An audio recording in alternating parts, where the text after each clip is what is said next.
अकबर और बीरबल पर आधारित एक प्रेरणा से संबंधित कहानी। बादशाह अकबर को शिकार करना बहुत पसंद था। एक बार की बात है, बादशाह अकबर अपने सैनिकों के साथ शिकार पर निकले। शिकार करते करते वो इतने आगे चले गए कि वो अपने दल से छूट गए। उनके साथ बस कुछ ही सैनिक रह गए थे। अब शाम होने को ही थी और सूरज ढलने वाला था। साथ ही अकबर उनके साथ के सैनिकों को भूख भी सताने लगी थी। काफ़ी दूर निकल जाने पर बादशाह अकबर को यह एहसास हुआ कि वो रास्ता भटक गए हैं और वहाँ आसपास कोई नज़र भी नहीं आ रहा था जिससे रास्ता के बारे में पूछा जा सकता था।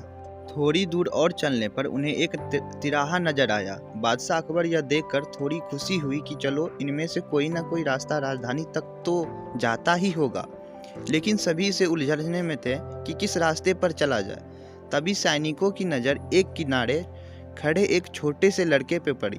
वह लड़का बड़ी हैरानी से महाराज के घोड़े और सैनिकों के हथियारे को देख रहा था। सैनिकों ने उस बालक को पकड़कर महाराज के सामने पेश किया। बादशाह अकबर ने उससे पूछा, ए लड़के, इनमें से कौन सा रास्ता आगरा जाता है? यह बात सुनकर वो बच्चा जोर जोर से हंसने लगा और यह देखकर राजा को बहुत गुस्सा आया। लेकिन उन्होंने शांत भाव से उसके हंसी को कारण पूछा। लड़के ने जवाब दिया, यह रास्ता चल नहीं सकता तो यह आगरा कैसे जाएगा? अगर पहुंचने के लिए तो आपको खुद चलना पड़ेगा। महाराज उस लड़के की सूझबूझ को देखकर चकित रह गए और उन्होंने प्रसन्न होकर उस बच्चे का नाम पूछा। लड़के ने जवाब में अपना नाम महेशदास बताया।